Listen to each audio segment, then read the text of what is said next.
Hello friends, infinity अकॅडमीवरती तुम्हा सर्वांचं स्वागत. परवा दिवशी कमेंट बॉक्समध्ये एकाने सांगितलं होतं की अमेंडमेंट विषयीचं थोडक्यामध्ये लेक्चर घ्या म्हणून. तर त्या मुलाच्या आग्रहाखातर आज आपण अमेंडमेंट विषयी जाणून घेणार आहोत अगदी थोडक्या शब्दांमध्ये. अमेंडमेंट ज्याला मराठीमध्ये घटना दुरुस्ती असं देखील म्हटलेलं आहे. काही महत्त्वाचे मुद्दे याच्यातले लक्षात जर का ठेवले तर त्याच्या पलीकडे प्रश्न हे विचारले जात नाहीत.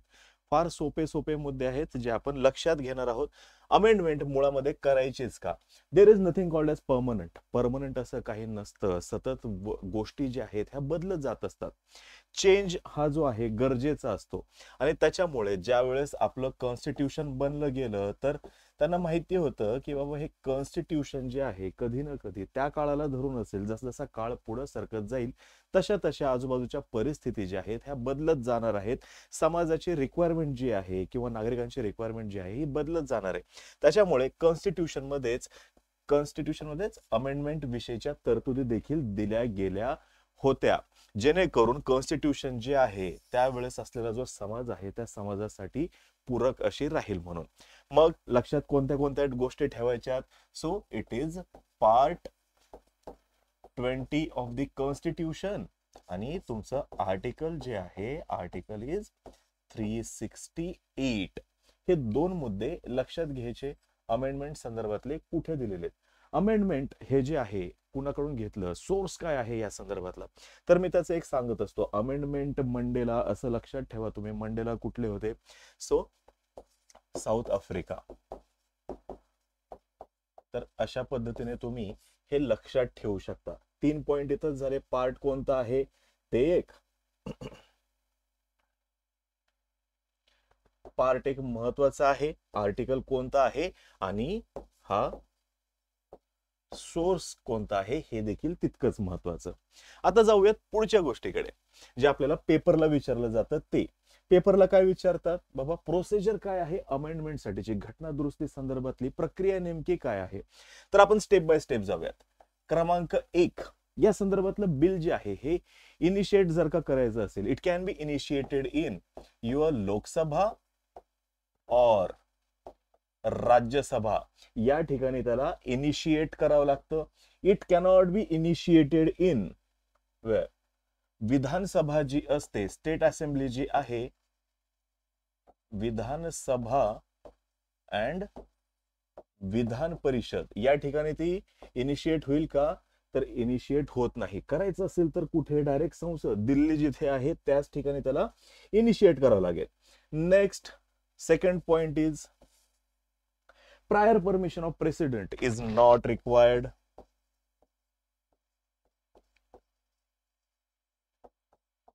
Oh.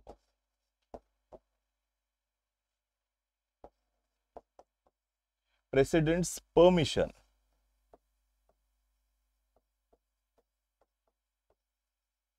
is not required. This is your second point.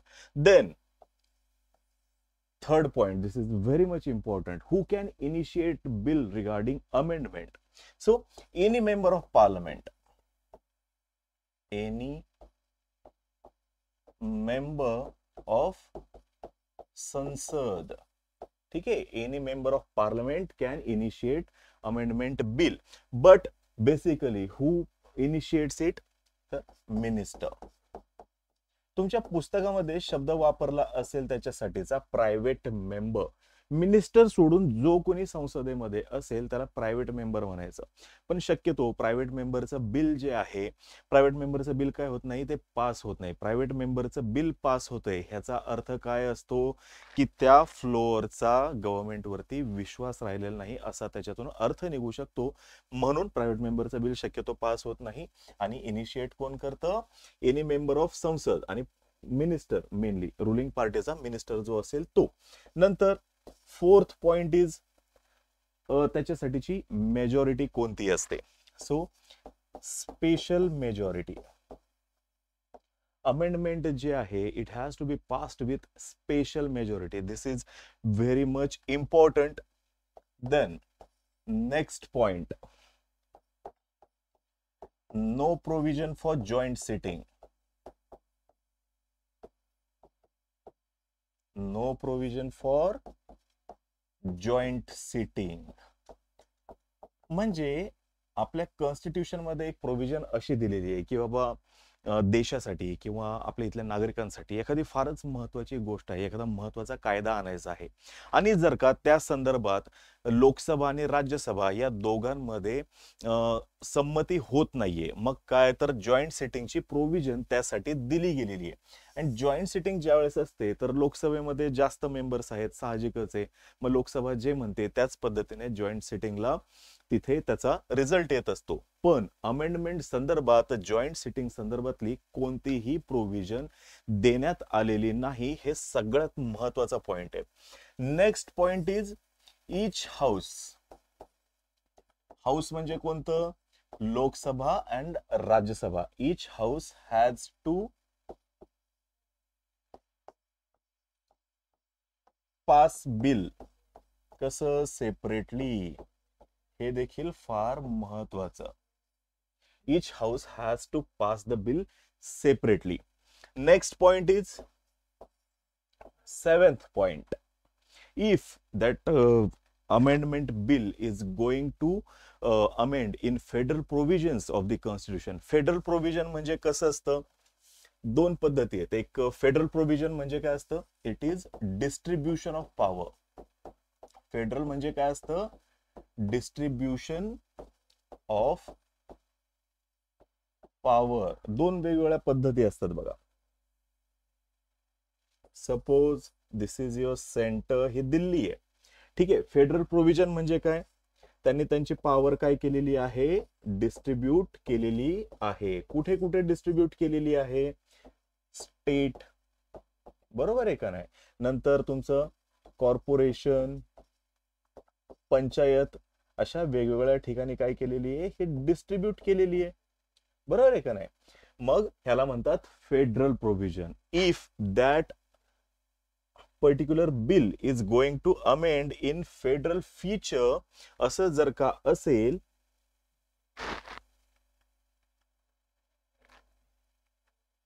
तर महत्वाचा मुद्दा कोणता आहे?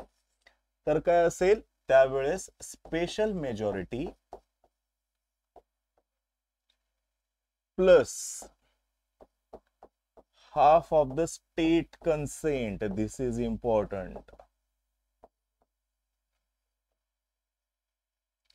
Half of the state's consent is very much important. आता इथे एक अजून एक महत्वाची गोष्ट लक्षात घ्यायची आहे बघा. हे आपण जर का स्टेट कन्सेंट बघितलं तर इथं आपण स्टार करूयात एक. या स्टारचा मिनिंग काय होतं? त्या स्टेटने किती काळामध्ये, no time bound, time bound नाहीये, त्या स्टेटने किती काळामध्ये परमिशन द्यायला पाहिजे. This is one. And second, that state has to pass the bill with what? Simple majority. ह्या दोन गोष्टी लक्षात ठेवा. आणि last but not the least, हे सर्व जर का झालं तर त्याच्यानंतर काय होतं? ते बिल जे आहे जाते कुठं? सर्व प्रोसेस झाल्यानंतर इट गोज टू प्रेसिडेंट. आणि president must give his or her assent. President must काय करायला पाहिजे? त्यांनी assent. This is the addition with 24th amendment. हे लक्षात घ्या. 24th अमेंडमेंट आहे. President must give his or her assent. अजून जॉईंट सिटिंग संदर्भातलं आर्टिकल जे आहे, कुठे गेलं? Joint sitting separately. Joint sitting संदर्भात आर्टिकल इज युअर 108. हे देखील लक्षात ठेवा. आता परत पहिल्यापासून बघूयात आपण. Part 20 of the constitution. Part 20 article 368. Source काय आहे? South Africa. देन कुठे इनिशिएट होऊ शकतं? लोकसभा और राज्यसभा. कुठे इनिशिएट होत नाही? विधानसभा और विधान परिषद इनिशिएट होत नाही. President's prior permission is not required. Any member of संसद किंवा मिनिस्टर जे आहेत ते काय करू शकतात? इनिशिएट करू शकतात. कसं पास व्हायला पाहिजे? With special majority. No provision for joint sitting. This is your article 108 for joint sitting. Each house has to pass the bill separately. आणि मग जर का फेडरल फीचर संदर्भातलं असेल तर काय? स्पेशल मेजॉरिटी पण पाहिजे plus half the states consent देखील पाहिजे. मग त्या राज्याने किती काळामध्ये permission, no time limit, time bound नाहीये, आणि सिंपल मेजॉरिटीने ते त्यांनी पास करायला पाहिजे. आणि लास्ट काय होतं, president must give his or her assent, that is by 24th amendment. मग ज्या वेळेस तुम्ही अमेंडमेंट करता तर याच्यात 3 पद्धती आहेत बघा. एक काय तुमची सिंपल मेजॉरिटी आहे, तुमच्या बुक मध्ये बघितलं तुम्ही तर लिस्ट दिलेली. एक काय तुमची स्पेशल मेजॉरिटी आहे, आणि लास्ट काय special plus half states consent हे दिलेले. मग हाफ स्टेट्स कन्सेंटचा अर्थ काय होतो, म्हणजे हाफ स्टेट्सचा कन्सेंट म्हणजे काय हे आहे, हे it is related to federal feature. मग आपण लक्षात कोणते कोणते ठेवायचे, अगदी सोपं सांगतो. लक्षात ठेवायचं आपण स्पेशल मेजॉरिटीने काय करू शकतो ते, आणि स्पेशल प्लस हाफने काय करू शकतो ते. हे दोन सोडून जे काही असेल that will be by simple majority. तर फर्स्ट ऑफ ऑल आपण बघूयात स्पेशल मेजॉरिटीने काय अमेंड करू शकतात. स्पेशल मेजॉरिटीने point 1 is your fundamental right.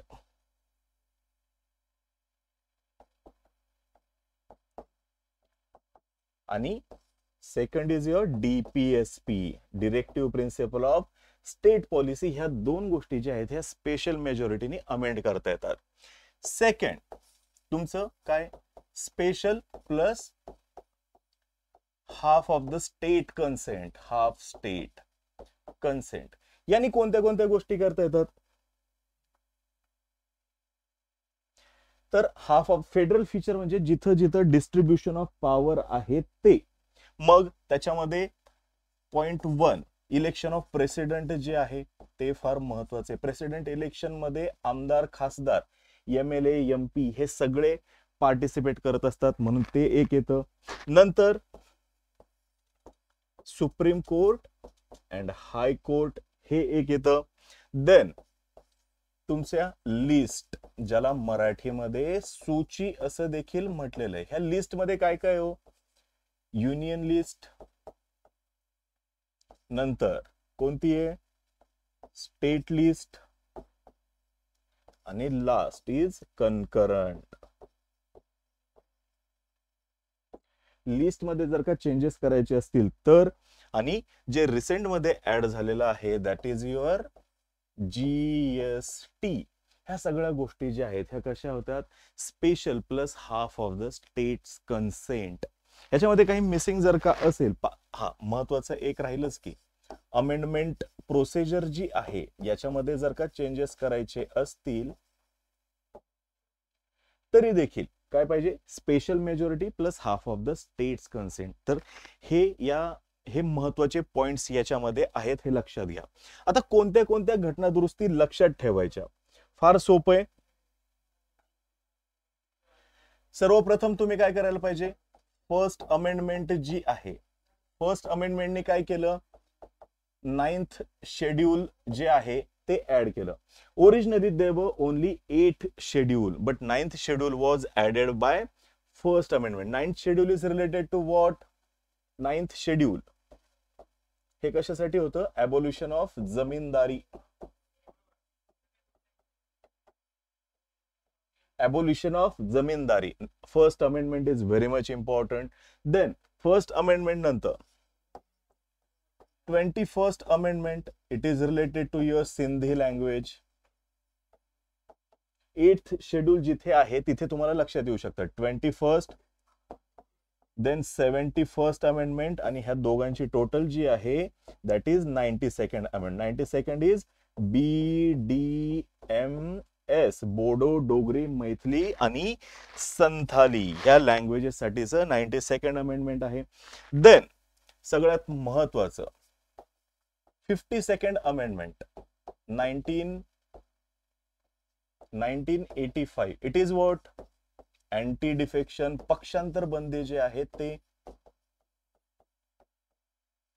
52nd amendment is very much important.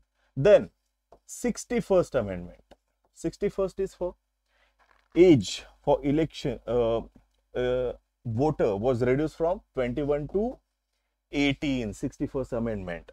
Then your 73rd amendment, it is related to panchayat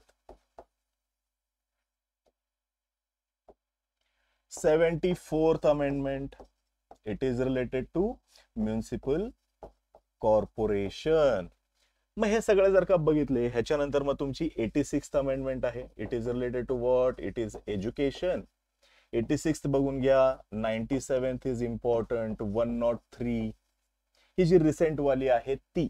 आणि cooperative वाली कोणती आहे ते बघा. ह्याच्यातली कोऑपरेटिव्ह वाली कोणती आहे? 10% जे रिझर्वेशन दिलेले आहेत. ह्या काही महत्वाच्या अमेंडमेंट्स ज्या आहेत ह्या फार गरजेच्या आहेत. आणि हे सेपरेट, हे बाजूला ठेवून दोन अगदी महत्वाच्या ज्या आहेत, 2-3 ज्या महत्वाच्या आहेत, ज्या आपण अजिबात स्किप करू शकत नाही, त्या म्हणजे कोणत्या? काही झालं तरी वाचल्याच पाहिजेत.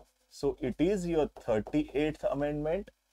Then 42nd amendment, it is what? 42nd amendment is your mini constitution. And 44th amendment, 44th amendment जे काही इमर्जन्सी मध्ये चेंजेस झाले होते इमर्जन्सी दरम्यान, त्याच्यामध्ये सुधारणा करण्याचं काम ह्या 44th अमेंडमेंटने केलंय. पण 42nd amendment is your mini constitution. आणि मगाशी आपण बघितली ती कोणती? 24th amendment. It is what? President must give his or her assent. तर इतकेच मुद्दे लक्षात ठेवायला पाहिजेत तुम्ही, जेणेकरून तुमचा परीक्षेला फायदा होऊ शकतो. ह्याच्यापेक्षा वेगळं काही करायचं गरज नाही. हार्डली 10 मिनिटामध्ये 15 मिनिटामध्ये हे ऐकून होईल तुमचं. आणि रिव्हिजन करायची असतील तर माझ्या मते 3-3.5 मिनिट हे भरपूर होऊन जाईल. 3.5 मिनिटामध्ये संपून जाईल. कुठलाही प्रश्न बघा ह्याच्यापेक्षा वेगळा तुम्हाला अमेंडमेंट वरती विचारणारच नाही. तर लेक्चर कसं वाटलं हे खाली कमेंट बॉक्समध्ये नक्की सांगा. आणि अजून कशा संदर्भात शॉर्ट मध्ये लेक्चर हवं असेल तर ते देखील सांगा. थँक्यू.